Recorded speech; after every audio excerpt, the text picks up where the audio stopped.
that's enough soapbox for today. Let's get into some stories. End stage capitalism, where companies like BlackRock and Vanguard are going in and buying in cash all the available single family homes, driving up rent prices. The average rent in this country has gone up 200% in the last 7 years. The cost of living has nearly doubled. Meanwhile, we haven't seen a raise of the federal minimum wage since the early 90s. We literally are starving. We can't afford milk. We can't afford eggs. We can't afford our rent. We can't afford our prescriptions. We can't afford insulin. We can't afford healthcare. We can't afford our education. But they have us fighting this culture war over things like masks during COVID. But once COVID went away, now we're hyper-focusing on trans children, on trans people, a group of the population that makes up 0.8% of the population. They have us bickering over that while they steal our homes out from underneath us and they double the price of fucking food.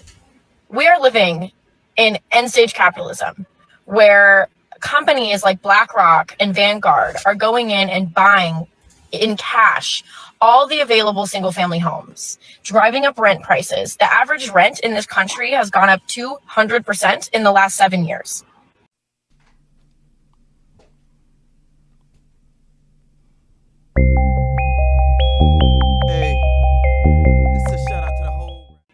I mean, she articulated something that I've been trying to articulate for the longest, and if you watch this show, then you've heard these things before, but it's like, the culture wars. And then like what the last part that she said about focusing on 0.08 of the population, like what these people are doing is so important, not to say that it doesn't have any importance.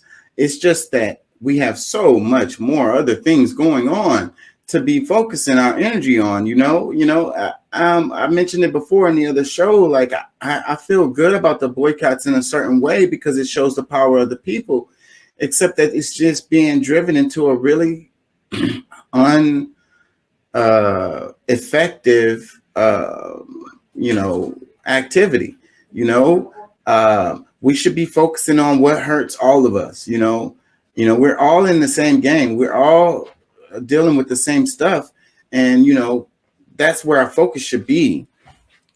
Let me read. I'm a little distracted. Let me read this. It says, this is a comment on here. It says, I'm at a point where it seems it doesn't matter how many leftists bring up statistics or facts about the cost of living. Every time we bring up the minimum wage or anything related, individuals call us socialists. I'm also at the point where I see no point in even speaking to boomers about economics at all. They refuse to acknowledge the difference between an average worker in their time versus now. I can't keep telling people the sky is blue. I feel exhausted too, because it's like, you say the sky is blue and they're like, no, it's not. And it's like, I don't know what else to go from there. People like to say truth. They live in their truth, and each man has their own truth.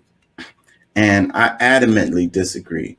I believe there's only one truth, whether you align yourself with it or not, whether you acknowledge it or not, there's only one truth.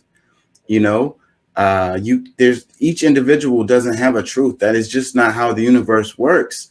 You walk off of a side of a building, you're gonna go splat, and that is the truth.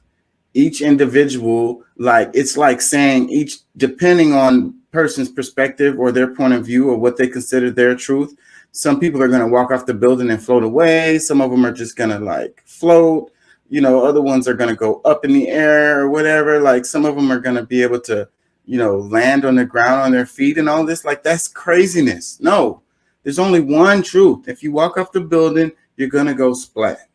That is the truth. What's up, Pat? How you feeling, man? I'm afloat.